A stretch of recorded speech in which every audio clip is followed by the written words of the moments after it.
Bonjour à tous, Kevin pour Ethic et Logoms. Dans cette vidéo, on va aborder les campagnes Google Shopping ou campagnes produits.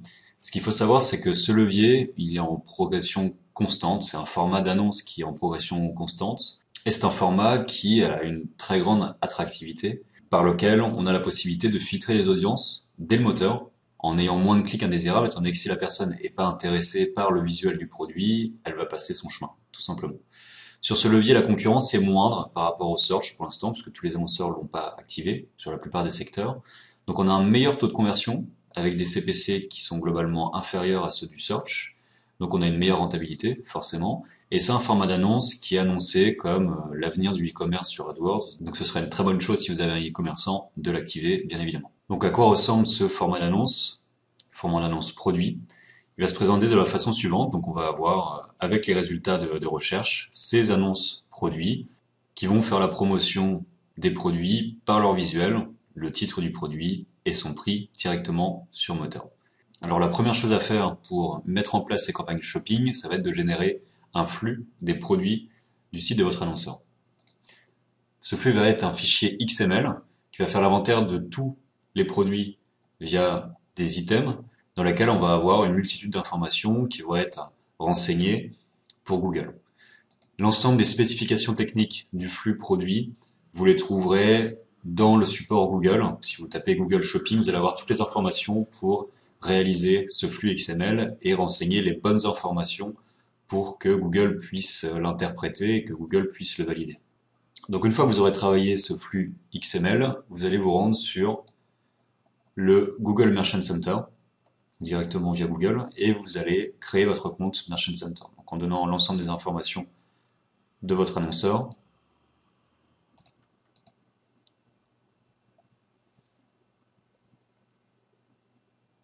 Et vous allez arriver sur cette interface. Alors la première chose à faire, ça va être de configurer votre compte. Vous allez aller dans Paramètres général et vous allez commencer par valider votre URL sur le Merchant Center. Vous avez juste à consulter cette URL qui va vous expliquer la marche à suivre pour réaliser cette validation.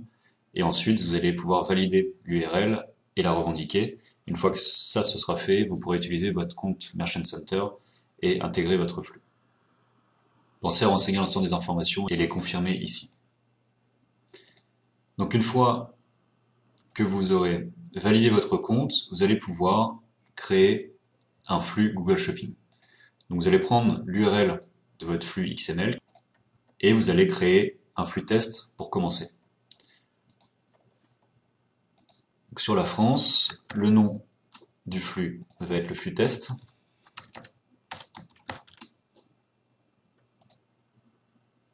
Et sur ce flux, vous allez soit faire une importation manuelle,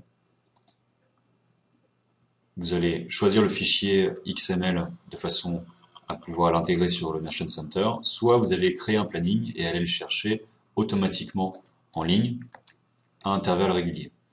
Donc si jamais vous avez un mot de passe au niveau du serveur, vous le renseignez ici, et là vous allez pouvoir choisir quand est-ce que Google va mettre à jour vos produits. À partir du moment où sur le e-commerçant il y a un mouvement assez régulier des produits, c'est intéressant de faire une importation planifiée, régulière et automatisée, de façon à ne pas avoir à faire une intégration manuelle régulièrement. Vous pouvez choisir l'heure que vous souhaitez, et là vous faites planifier et récupérer.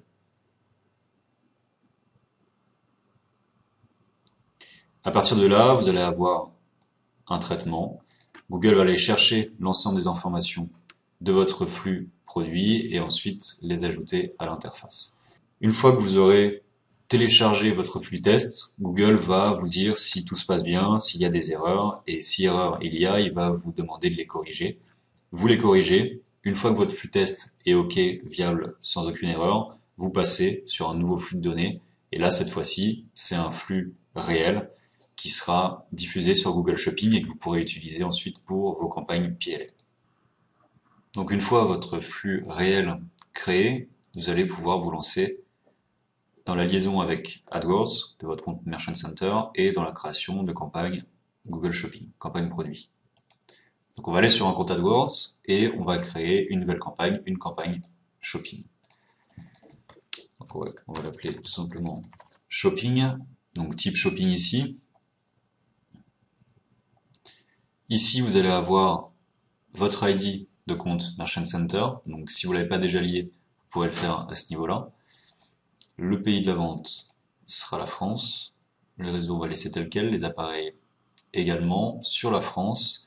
Et là, on va mettre une enchère par défaut de 31 centimes. C'est juste pour l'exemple. Avec un budget de 5 € par jour. Et on va enregistrer les modifications. Donc notre premier groupe d'annonces,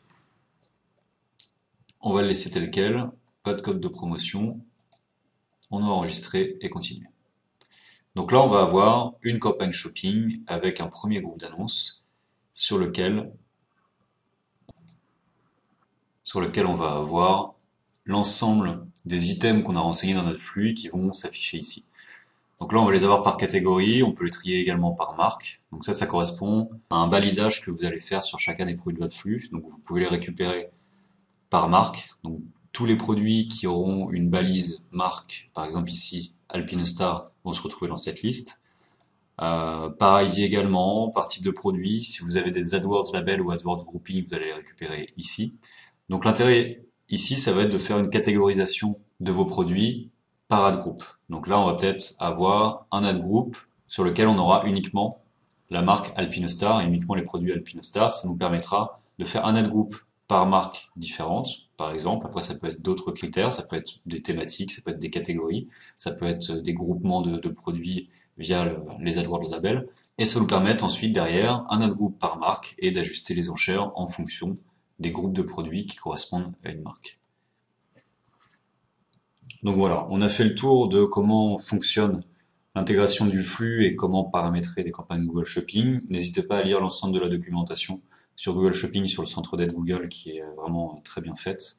On va pas s'attarder ici sur la granularité et sur la conception d'une campagne dans son intégralité, mais si vous voulez un petit peu plus loin, vous allez donc sur le centre d'aide Google. Et c'en est fini pour cette vidéo. Merci de votre attention et à bientôt.